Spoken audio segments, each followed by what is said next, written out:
طرح عمر بن جموح رضی اللہ تعالیٰ عنہ صحابی ہیں جن کے 4 بیٹے جنگ بدر میں گئے اور شہید ہو گئے، جنگ بدر میں گئے شہید ہو گئے۔ اسی طرح یہ شہید نہیں ہوئے، واپس آ گئے، لیکن جب جنگ احد ہوئی تو حضور صلی اللہ علیہ وسلم سب کو صف بنا رہے تھے تو یہ بھی آ گئے، لیکن یہ صحابی کیسے تھے؟ ان کے دونوں پیر نہیں تھے۔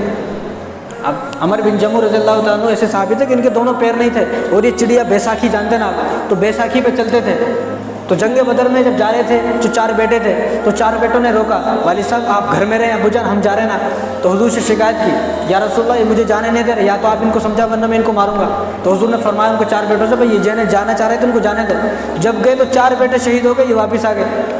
لیکن اب جنگ احد 1 سال کے بعد، 2 ہجری میں جنگ بدر ہوئی، 3 ہجری میں جنگ احد ہوئی، 1 سال کے بعد، کیونکہ دشمن جو تھے جب وہ بدر کے اندر ان کو شکست ہوئی تو وہ خونخوار ہو گئے، بس کسی طرح بدلہ لینا ہے، چاہے کیسے بھی بدلہ لیں، تو وہ بہت تیاری میں تھے، کسی طرح جلد سے جلد بدلہ لینا ہے۔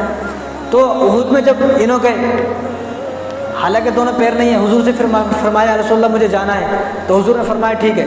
تو جب یہ جا رہے تھے تو ان کی بیوی ساتھ میں جا رہی تھی، تو ان کی جو بیوی جا رہی تھی ان کو مذاق میں کہا مجھے تو ایسا لگتا ہے کہ تم وہاں جاؤ گے نہیں۔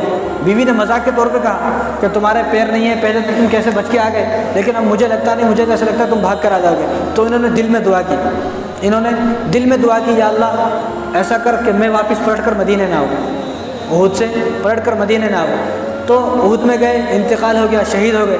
شہید ہونے کے بعد ان کی بیوی نے ان کو اونٹ پر رکھا اور اونٹ کو مدینے کی طرف چلایا تو اونٹ چلے نہ، مدینے کی طرف چلا رہے، مار رہے، اونٹ چلتا نہیں، پریشان ہو گئے۔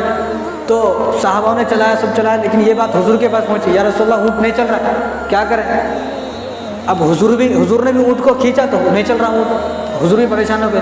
تو فوراً اللہ تبارک و تعالیٰ کی طرف سے حضرت جبرائیل علیہ السلام آئے، تو انہوں نے فرمایا کہ انہوں نے جب آ رہے تھے تو ان کی بیوی نے ایسا کہا تھا مذاق کے طور پر، تو انہوں نے دل میں دعا کی تھی کیا یا اللہ میں واپس اب جا رہا ہوں لیکن واپس مجھے مدینے واپس نہ ہو، تو اب ان کو کیا کرنا ہے، اب ان کو یہیں پر دفن کر دینا ہے، اب ان کو یہیں پر دفن کر دینا۔ اب اس کو اونٹ تو کیا، اگر آپ لوگ اس کو کندھے پر لے کے چلے تو لوگوں کے قدم نہیں ہل سکتے، یہ تو اونٹ کی بات ہے، تو ان کو وہیں پر دفن کیا گیا۔ یہ کیسی دعائیں ہیں، یعنی دعا کر رہے ہیں مرنے کی، شہید ہونے کی۔ آج کل ہم لوگوں کو شہیدوں کا درجہ نہیں معلوم نا، اس لیے ہم لوگ پریشان ہو جاتے ہیں۔ حضور صلی اللہ علیہ وسلم نے ارشاد فرمایا، جیسا کہ میں بھی بتا رہا تھا آپ کو، تو حضور نے ارشاد فرمایا کہ اس کا خون زمین پر گرنے سے پہلے اللہ تعالیٰ اس کی مغفرت فرما